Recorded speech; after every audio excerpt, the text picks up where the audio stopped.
The town of Caroga Lake was established in 1842, with a current population of just 548. Settlers began to arrive in the area in early 1790, when the land was just 18 cents an acre.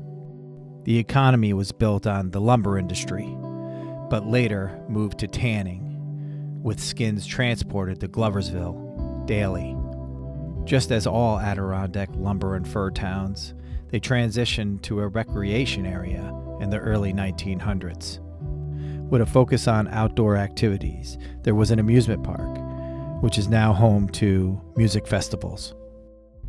Caroga Lake is a secluded town, deep in the forest of the Adirondack Park.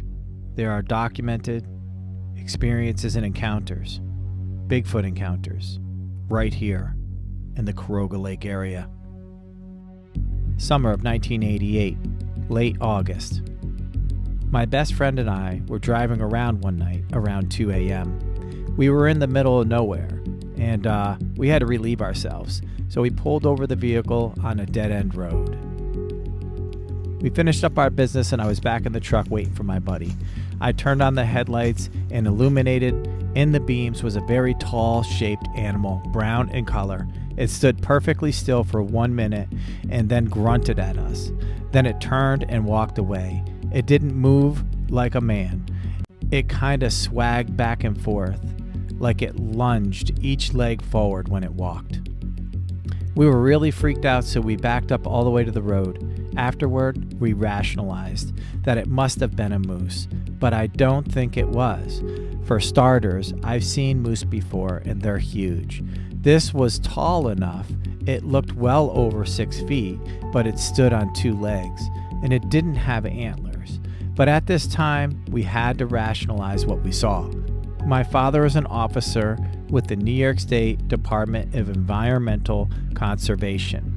He says that what we saw was a moose. It could not have been a Bigfoot, but I disagree. I went back and searched for the moose tracks. None. Droppings? None. In fact, I found no tracks of any kind, which didn't mean much of anything because the ground was full of pine needles and leaves. This documented account is what brought me to Caroga Lake. I wanted to look around. I wanted to see what I can find. As I was driving through Caroga, I noticed a dead-end road. I turned onto the road, pulled over to the side, and went for a walk in the woods.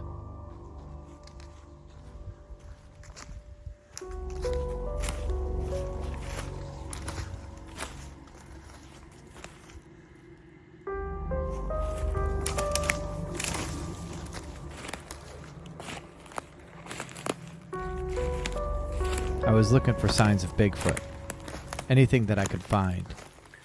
Prints, snapped trees, downed trees, broken trees, twisted trees, structure, anything out of the ordinary, anything that didn't look naturally made.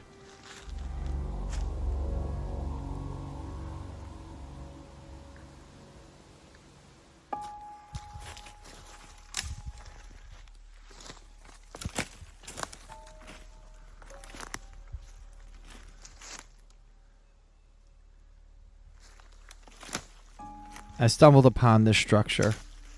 I hung out here for a while. I looked around. I felt like something was near me. The signs were here. There were indentions in the ground, under the leaves. Could it be prints? There was a structure, multiple trees down. One was uprooted, maybe from a storm. The others piled on top. Makes no sense. I didn't see where it breaks from other trees up above, fell down on top of this other tree to form this structure. What could it be used for? Why would it be here? And who could have put it there?